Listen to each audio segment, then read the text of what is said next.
칼 뷰 책을 보면 그런 게 나와 있습니다. 예전에는 독일은 로마 제국이 이렇게 주변에 있어가지고요, 아주 통제가 많았어요.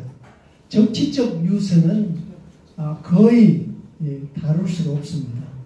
그래가지고 언론이 살기 위해서 경제 광고를 집어넣었던 게 독일 언론의 출발입니다. 그 네덜란드나 논문에 보면 스코틀랜드가 나오는데 거기는 조금 다릅니다. 언론은 먼저 발전하고 경제가 나중에 발전합니다. 그러니까 주거니 받거니 하면서 그 발전했어요. 근데 저는 거론하 시켰으니까 아주 읽어보면 그냥 이해가 돼요. 그러니까 나중에 설명을 필요가 별로 없어요. 그래서 제가 큰 맥락만 가지고 얘기를 하겠습니다. 그런데요, 우리 노무현 정부 이후에 왜 문제가 됐냐 그러면 바지 사장 때문에 문제가 됐어요. 바지 사장. 이 부정선거했단 소리죠. 왔다 갔다 자기의 느낌을, 자유라는 건 자기 느낌이 참 중요합니다. 자기는 기분이 좋아야 신바람도 나고 무슨 후마시도 하고 말이야, 두려도 하고 그런데 자기 기분이 나쁘면 안 해. 그리고 자기 기분이 나쁜데 행복 없어요. 행복을 어떻게 찾느냐 하는 거, 당신 행복합니까? 아니면요, 언론 자유도 없고 경제도 엉망입니다. 그 예를 들면요, 이 지금 어제도 국회에서 방송 3법에 대해서 막 얘기를 했습니다. 그런데 이 국민의힘에서 뭐냐 그러면 방송이 영구장악법 이랍니다. 영구장악법을 할게요.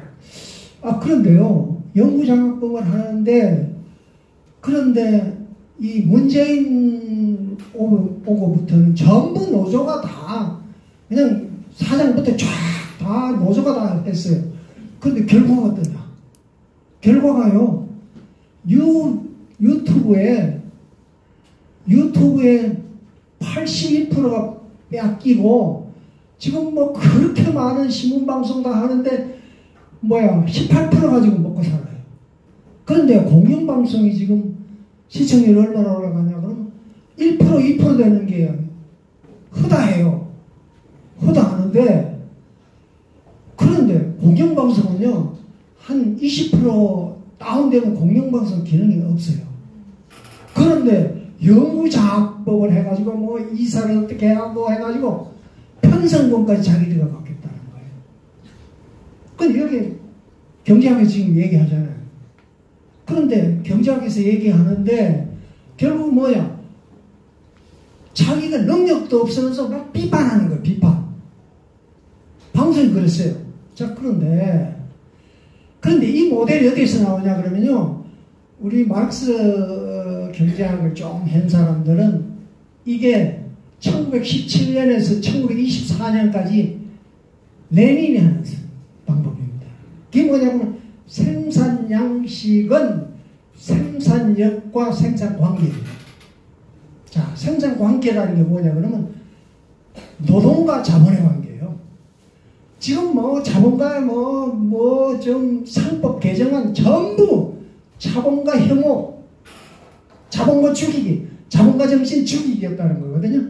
노조가, 많은 사람이 노조다 그러는데 사실 우리 불쌍해요.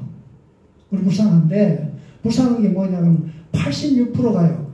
540만 개 기업이 있는데 전부 그걸요, 법인세를 대기업 25%인데 33%까지 때리고 나가는. 그 탈원전 있죠, 최저임금제 있죠, 또 그리고 주 50시간 52시간 소나기 수출을 하는데 주 52시간 있어요. 노동 워크 비헤이버 그거 자체를 전혀 모른다는 소리예요. 자, 그래가지고 노동만 하고 자본가하고 둘 가지고 싸우는 걸 해가지고 전부 경제정책을 펴가는 게 그게 386 세대들이 1917년에서 24년까지 하는 레닌이 하는 그 고대로 하는 거예요. 중국 놈들이나 그 북한 애들은 그거를 지들은 그렇게 안 하면서 그렇게 그냥 판에 박아놓고 그대로 하도록 그러니까 망해버립니다. YS 그거 따라갔죠. YS 따라가지고 뭐 했어요? 결국 IMF 1997년. 그때 IMF가 뭐냐면 방송을 산업으로 하겠다. 방송을 일자리를 열겠다. 그런데 방송의 생산 기능이 그러니까 방송의 그 환경 감시 기능을 완전히 빼버린 거예요. 환경 감시를 빼버리니까 이게 언론 자유를 빼버리니까 이게 문제가 되는 거예요. 문제가 되는 이제 그런 겁니다. 그럼 저는 얘기를 하면요. 지금같이 느낌이 필요하고 지금같이 행복이 필요할 수가 없어요. 왜 그러냐 그러면 지금 월드와이드 웹 해가지고 마이크로소프트가 와가지고 그 월드와이드 웹을 해가지고 그냥 1995년에 그냥 세계를 원리스로 만들어버렸어요. 하나로 만들어버렸어요. 그런데 거기에서 주체성, 정체성 못 찾고 언론 자유 못 찾으면요 경영하는 자유 못 찾으면 노예가 됩니다. 노예 신세. 우리는 어차피 중국에 실라발이 하거나 미국에 떨어지는 그 파일을 조금 얻어먹어야 되는 그 신세가 되는 독립국가 이승만 대통령 자유 독립하는 거가 없어져 버립니다. 자 그래서요 그런 마르크스가 얘기했던 생산력이라는 게 뭐예요? 생산력이라는 기술입니다. 마르크스는 뭐를 했냐면 생산력이라는 거는 그 기술을 얘기했거든요. 그런데 지금 월드와이드 웹 하면서 우리가 뭐 유튜브 보는 거 SNS는 전부 기술이에요. 기술 가지고 세계가 다 엮여 있어요. 그런데 기술이 자본가를 위한 기술이다? 아니죠. 그 생각하는 자체가 다릅니다. 그런데요, 오늘 그 관세협정 뭐 15%인데 오늘 스카이데이 투스데이 창간지에 갔다 트럼프를 잘하면서 당하다. 이게 뭐예요? 관세가 뭐예요? 그러니까 관세요. 빨리 끌어내려야 이게 해결이 되지. 무슨 뭐 또 시간이 가면 또 뭐 딴 소리 할 거다. 그 사람도 그렇게 살아왔다는 거예요. 자, 그런 측면에서 이게 리더십의 문제인데요. 리더를 하는 사람이 결국은 자기의 독립성, 자유를 갖고 있다.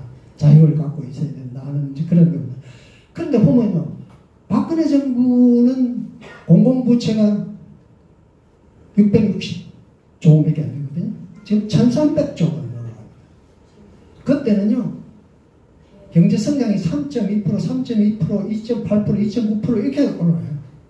지금은 0%로 바닥을 헤맵니다. 근데 그때는 그래도 사람들 왜 정치하는 사람 왜 내한테 관심 안 주나 그랬더니 관심 두지 말고 니들 해. 니 해가지고 말이야. 장관 맡았으면 니가 해. 그런 거 아닙니까? 그러니까 그렇게 좋아졌어요. 뭔가 하려고 노력했는 그런 걸 했습니다. 지금 얼마나 예, 그런데 자 그런데요. 제가 김 교수님 김경국인가요? 선생님 안 오셨죠? 그분이 이게 그 하이네크 브리테카 하이네크를 많이 연구를 했습니다. 그걸 이제 제가 이렇게 보면서 이건데 하는 거예요. 민경국 교수님. 그런데 그분이 얘기했던 게 스코틀랜드 출신이 주로 데이비드 휴, 아담 스미스, 그 다음에 존 스타트 밀, 제임스 밀, 그리고 프리드리히 하이네크, 하이네크 이런 사람들이 쭉 그렇게 왔어요. 그런데 스코틀랜드라는 게 어떤 나라냐 그러면 영국은 본토는 다 지배가 있는데 로마 제국에 스코틀랜드가 지배를 안 당했어요. 그러니까 자유주의 전통 그걸 갖고 있었습니다. 그래서 그 사람들은요 그냥 미국의 시장이 프랑스는 뭐 지들끼리 막 뒤다끌고 싸우는데 그 그 스코틀랜드 영국은요, 미국 시장을 어떻게 삶아먹느냐, 미국 사람들 어떻게 기분 좋게 우리와 같이 윈윈하는가 하는 걸 관심을 뒀습니다. 그 시장이라고 그랬잖아요. 시장이라는 게 뭐 사서 좋고 또 팔아서 좋고 돈 벌어서 좋고, 그 시장 가면 사람들 다 행복하잖아요. 그렇죠? 우리 시장은 지금 어때요? 전부 고지상 가가지고 시장 가가지고 이거 뭐 내 돈 이거밖에 없는데 하는 그런 얘기입니다. 그러니까 그 사람들은 상업에 팔렸어요. 자, 그런데 데이비드 휴미라는 사람은 The Nature of Human Understanding이라는 게 그 사람이 한 29살에서 그 책을 썼습니다. 그건 제가 미국에서 공부를 하면서 뉴욕 시립대학에 나왔습니다. 거기에 나오는 데이비드 휴먼, 그러니까 사회학을 한 60학점 하고 철학을 60학점을 했습니다. 그러니까 그건 오디팅을 했죠. 거기에서 한 학기 동안 데이비드 휴먼을 배웠어요. 근데 휴머의 철학이 뭐냐 그러면 느낌의 철학입니다. 이성을 가지고 절대 지구를 하는. 그런데 이성을 느낌의 철학을 하는데 규칙이 없으면 느낌이 사적 상태로 가기 쉽다는 거예요. 그러니까 규칙, 굉장히 중요시. 그러니까 자생적 질서, 그러니까 order, 질서를 강조하는 거예요. 그러니까 질서를 강조하는데 느끼면서 질서를 가려면 좀 저거 하잖아요. 흔들리잖아요. 거기에 진화론이 들어갑니다. 갔다 하면서, 그러니까 시장에서 일어나는 보이지 않는 손, 뭐 이런 게 들어갑니다. 이제 그러니까 거기에서 느낌을 가지고 인상을 얘기하고 아이디어를 얘기하고 풀이를, 이런 독일처럼 잔해가는 느낌을 가지고 왔다 하는데, 그래서 그게 아담 스미스는 보이지 않는 손 그러는데, 그 보이지 않는 손에는 아까 얘기했던 김영규 선생님이 얘기했죠. 그 얘기했는데, 아담 스미스의 어떤 도덕 감정론, 그러면 그 심퍼시라는 게 있습니다. 심퍼시라는 거는 내 이익을 갖고 다른 사람과 공감을 한다. 느낌을 이렇게 같이 한다는 거예요. 그런데 곧 더 들어가면 엠퍼티라는 게 있습니다. 엠퍼티. 이거는 우리말로 연민의정이라는 게 있습니다. 연민의정. 그러니까요, 중국 사람은 그냥 죽여버려요. 완전히 그냥. 자, 그런데 이 미국 사람들은요, 엠퍼티라는 게 이게 참 중요합니다. 미국 사람들은요, 같이 우리 옛날에 그 어떤 부마시 그런 거 있잖아요. 부마시 그 두뇌 같은 그런 사고가 있어요. 그래서 미국 사람들의 느낌을 공감을 한다 그러면 우리 대기업체도 가면 성공할 수가 있어요. 왜냐하면 우리가 손재주가 참 있거든요. 그 미국 사람들 아무리 갖다 놔도 그 둔한 그 가지고 말이야, 뭐 반도체 뭐 수율을 뭐 80% 올린다. 그건 깡그리 실패합니다. 그렇게 할 생각도 없고, 그렇게 솔리데리티를 이룰 생각도 없고 하는 이제 그런 거예요.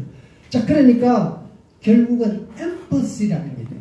우리 이제 기독교는 착한 사마리아의 그런 정신이 있습니다. 기독교 정신. 그걸 아담 스미스가 얘기하는 거예요. 그러니까 아담 스미스가 심퍼시보다 엠퍼시가 더 중요한 그겁니다. 자, 그런데 그 철학을 완성시킨 게 벤담과 제임스 밀입니다. 벤담이 아버지가 참 그 제임스 밀이 벤담은 유명한데 나는 언론인이고 말이야, 경제학자야. 나는 맨 홀대받고 벤담은 잘 나가거든요. 그러니까 아버지가 그냥 아들이 그냥 막 어느 것도 막 그냥 조기 교육 시켜놓으니까 애가 머리가 이상해가지고 뭐 하려고 그러면 머리 아파. 골치 아파. 그런데 거기에면서 자기 아버지가 원했던 그 벤담이 못 가진 걸 질적 최대 다수의 최대 행복, 그걸 가져갑니다. 그럼 최대 다수의 행복, 그게 뭐냐 그러면 언론 자유의 핵심입니다. 올리버티에 나옵니다. 근데 올리버티인데 그것도 자기의 아주 사랑하는 플라토닉 러브하는 여성이 아주 섬세한 여성이 그걸 해가지고 온리버티가 세계 자유에 아주 저게 됐습니다. 아주 가장 중요한 건데 자유라는 게 그게 자유라는 게 정의 어떻게 하냐 그러면 자유는 한 사람의 자유도 지시하지 말라고 그래요. 왜 그러냐 그러면 왕이 그 한 사람이면 다른 사람이 어떻게 하겠어요?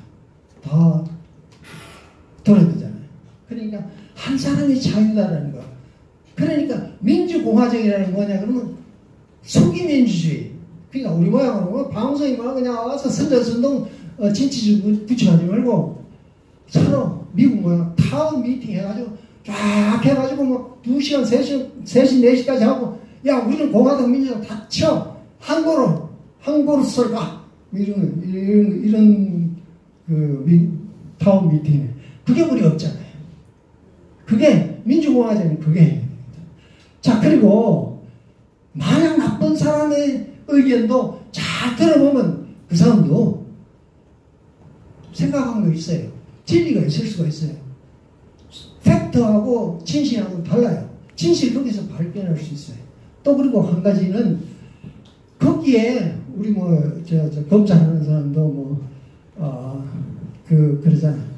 조사 이렇게 하다 보면 뭐 좋은 거 나오잖아요. 조사하다 보면 그 생각지 않는 것도 나왔다는 거예요. 그러니까 그게 진실이 나올 수가 있는 거예요. 사회 기존의 패러다임이 어떻게 해도 거기에도 한 사람이 얘기했는데 그게 진실일 수가 있어. 또 그리고 마지막은 아무리 좋은 의견도 아무리 좋게 사회 사람들이 그렇게 해도 나중에 그게 말이야 도덕을 왜 강조합니까? 도덕을 강조하면서 새롭게 자꾸 하면서 네 도덕 지켜야 미국 봐요. 룰 딱 정해놓고 그게 안 하면 처벌이잖아요. 사정없이 처벌해요. 그러니까 그런 게 결국은 언론 자유가 이것 때문에 필요하다. 그러면 시장의 자유하고 뭐가 틀립니까? 다 같은 거예요. 그러니까 같은 거니까 결국은 언론과 시장을 경제학을 달리 보지 말고 같이 보면 윈윈할 수 있다. 그리고 우리 사회가 뭔지 문제를 알 수 있다 하는 걸 얘기 드리면서 끝내겠습니다. 고맙습니다.